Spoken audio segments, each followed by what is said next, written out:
Ընկերներ ողջույն, սահմանը անցնում ենք Գարեգին երկրորդի նախկին գավազանակիր հանձնական քարտուղար Խորեն Վարդապետ Հովհաննիսյանի հետ։ Աստված օգնական հեր Խորեն։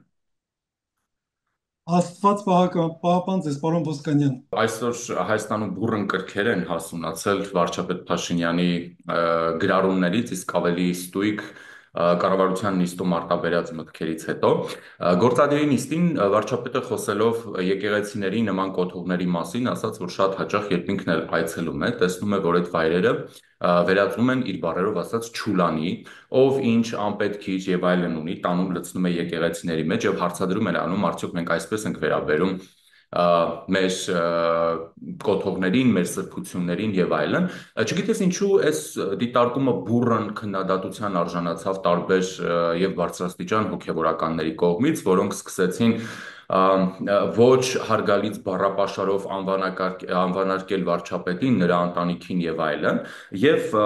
արդեն վարչապետը Facebook-յան գրառումներով հանդես եկավ, ձեր թույլտվությամբ իհարկե հազար ներողություն դրանք ընթերցեմ, վարչապետը ասում է սրբազան գնա շարունակիր քերուդ կնկան դոմփել, ինձ հետ ինչ գործ ունես, հետո ասում է իսկ անհրաժեշտ է առերեսվել հարցին, թե մեր եպիսկոպոսած դասից քանի հոգի է հավատարիմ կուսակրոնության ուխտին, հետո ասում է ոմանց ուզել է, որ ես պաշտոնապես ամուսնացած չեմ, մեր հոգևոր վերնախավի կեսը նույն վիճակում է ու դա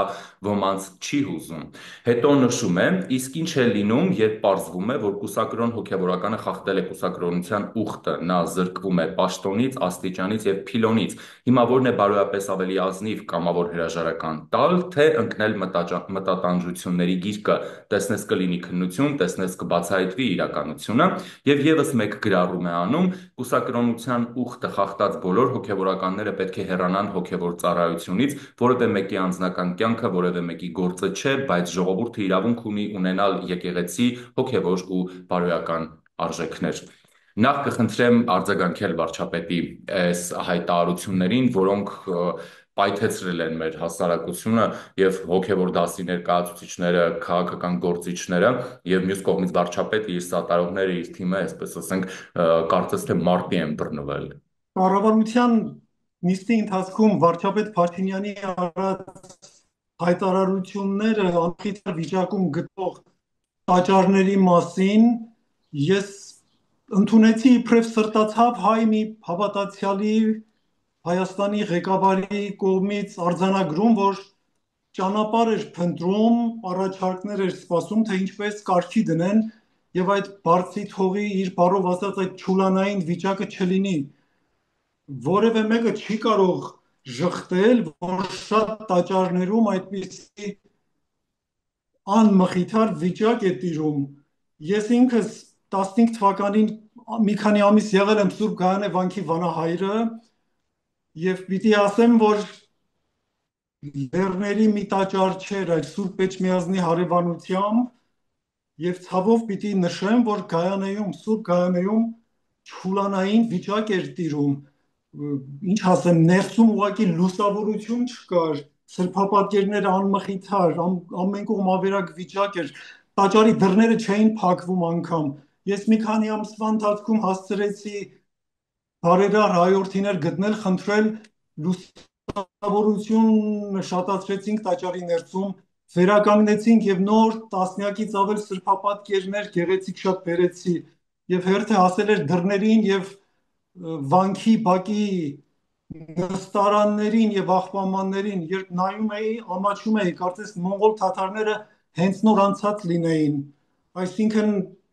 անմխիթար վիճակ ամենուր է եղել եւ վստահ եմ հիմա էլ կա եւ հարցը վարչապետը բարձրացրեց եւ այս հիստերիկ արձագանքը տեսա որոշ եպիսկոպոսների, բոլորինը չեմ տեսել, վկայում է այն մասին, որ ինչպիսի սերունդ է աճացրել Գարեգին երկրորդ ամենայն հայոց ամոթը։ Ես 18 թվականի հեղափոխությունից հետո բաց նամակով վարչապետ Փաշինյանին գրել եմ, հրապարակված է, որ եթե Գարեգին երկրորդը շարունակի մնալ Սուրբ Գրիգոր Լուսավորչի գահին, ապա հեղափոխությունը չի կարող հաղթել եւ ամբողջական լինել եւ հասնել իր տրամաբանական ավարտին։ այսօր դարձյալ նույնը ասում եմ, այսօր դարձյալ նույն կարծիքին եմ ավելիով համոզված եւ եւս մի բան էի գրել վարչապետ Փաշինյանին, որ մեծագույն ողբերգությունը այն չէ, որ այս անաստված մարդը, Գարեգինը, կաթողիկոսն է, այլ սրանից ավելի մեծագույն ողբերգությունը այն է, որ ինքը սերունդ է աճեցնում, մեծացնում եւ հատկապես երիտասարդները, հոգեվորականները, ովքեր չեն տեսել Վազգեն առաջին լուսահոգի Հայրապետին եւ Գարեգին առաջին լուսահոգի Հայրապետին, ձգտում են, փորձում են նմանվել իրեն եւ ամենամեծ ողբերգությունը սա է, որ իրենից հետո մենք անաստված իր նման մի սերունդ ենք ունենալու, սա է մեծագույն ողբերգությունը եւ ասածիս փաստը, վառ ապացույցը այն է, այդ երիտասարդ եպիսկոպոսների պատասխանը, դրանց բառաֆոնդը, բառամթերքը, տեսեք ինչպես են արձագանքում, պատասխանում։ Ես մի առիթով Գարեգին երկրորդին գրել եմ, որ ինքը սովետահայ փողոցային երիտասարդի հոգեկերտվածք ունի։ Եվ հիմա տեսեք, նրա ձեռնասուն այս եպիսկոպոսիկները ճիշտ իրենց պահում են սովետական փողոցային երիտասարդի նման, նրանց արժեքները փողոցում են։ Գարեգինը հաճախ ասում է, որ սա իմ համակարգն է, նրա մտքի մեջ, գլխի մեջ դա է, նա չի ասում, որ սա Աստծո եկեղեցին է, ասում է սա իմ համակարգն է եւ իր համակարգում իր նման անաստված փողոցային սերունդ է մեծացնում եւ հատկապես վերջին 15 տարիներին եպիսկոպոս է ձեռնադրում օծում միայն նրանց, ովքեր երբ պատեհ ժամանակը առիթը գա, պիտի իր եղբոր Եզրաս arczepiskopos-ին կաթողիկոս դարձնեն եւ ժառանգաբար շարունակվի։ Սա է ամբողջ պատկերը, սա է խայտարակությունը եւ ես 1.5-2 ամիս է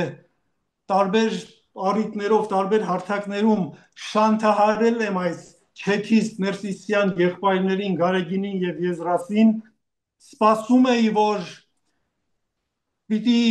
իր մանր ու միջին կատարածությունների միջոցով ինձ հակադարձի եւ ես նոր փակագծեր բացեմ, բայց ինչպես իմացա հավաստի աղբյուրներից,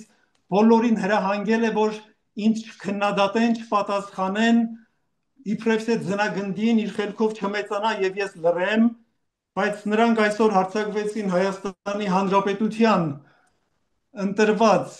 օրինական ճանապարհով ընտրված վարչապետի վրա, իմ երկրի վրա եւ դուք այս հրավերը ձեր առիթ եղավ, որպեսզի խոսեմ եւ նոր փակագծեր բացեմ, պարոն Ոսկանյան։ Այլասերության մի գագաթնակետ է։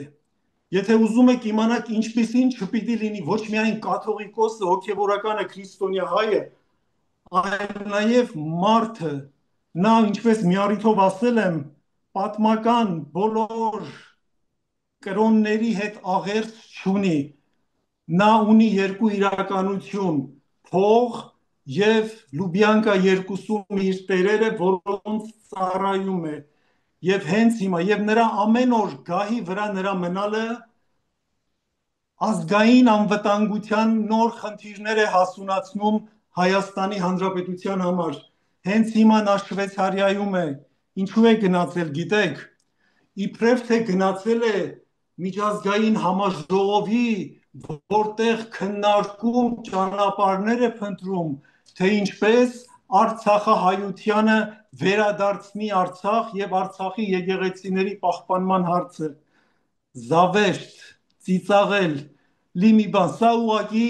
Մոսկվայի Կրեմլի հրահանգն է, ինչպես Մարիա Զախարովան մի քանի օր առաջ հայտարարեց, որ արցախցիներին օգնություն պիտի ուղարկեն, սա էլ Հայաստանում մորուքով Մարիա Զախարովան է, ուզում են արցախցիների մեջ հույս առաջացնել,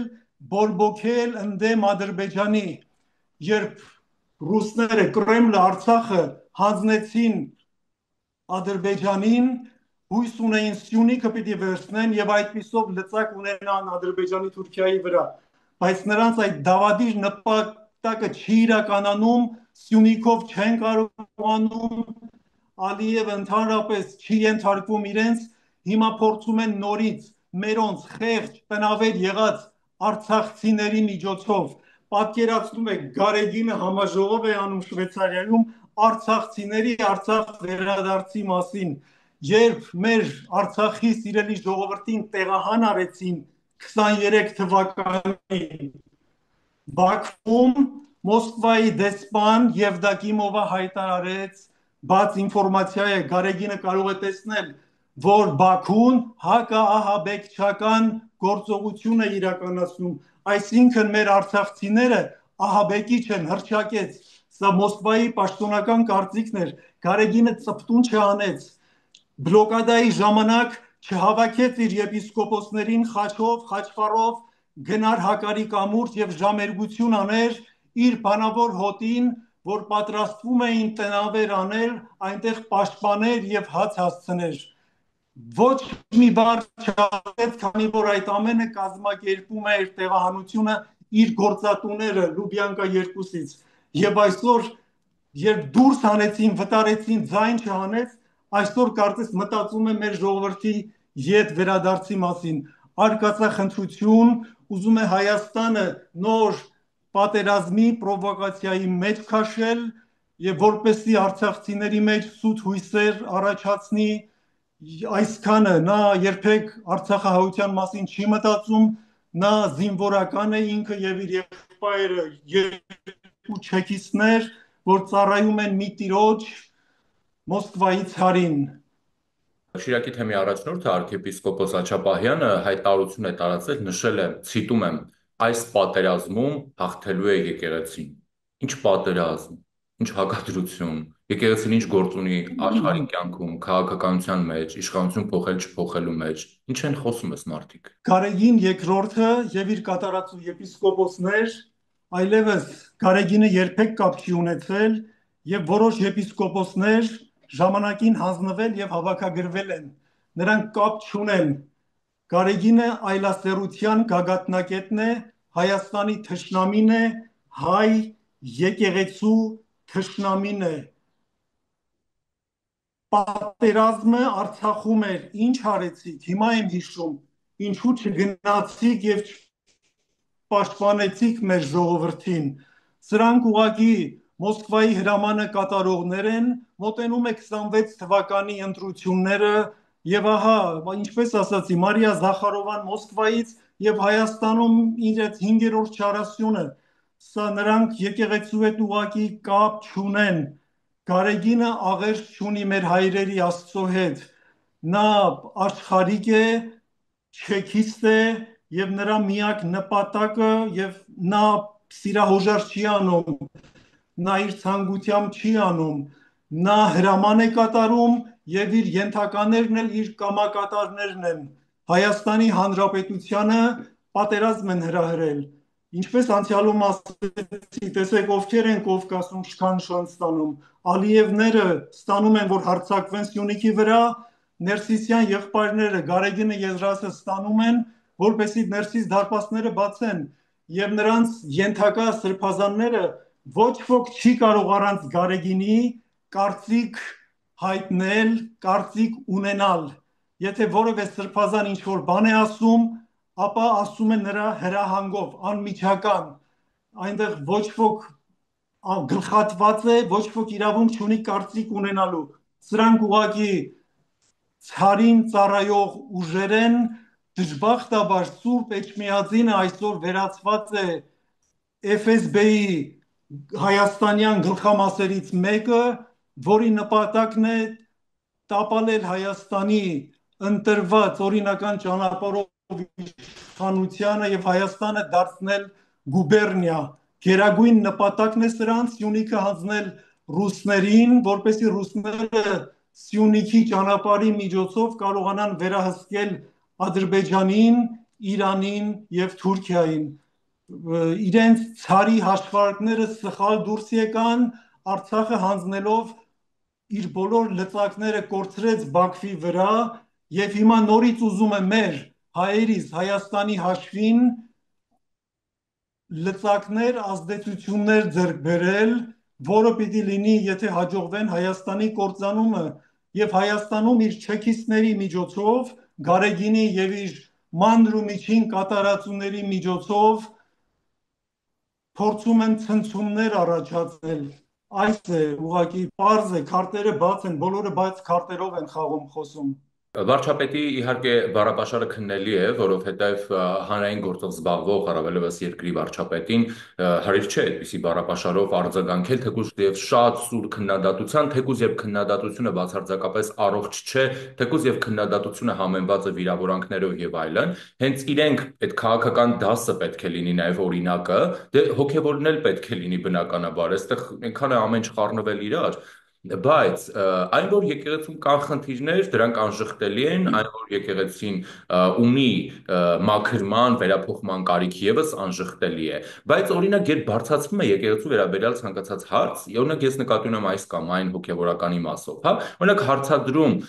այն հարցադրումները, որ նաեւ վարչապետն է արել, կամ այն հարցադրումները, որ հանրությունն է անում, հա, եկեղեցին տեղում չէ, հոգեվորականները տեղում չեն, ես իհարկե բոլորի մասին չեմ խոսում, բայց քանի որ նրանց այստեղ ներսում որևէ հոգևորական չի սաստում, հետևաբար դու սկսում ես այս մարդկանց վարքը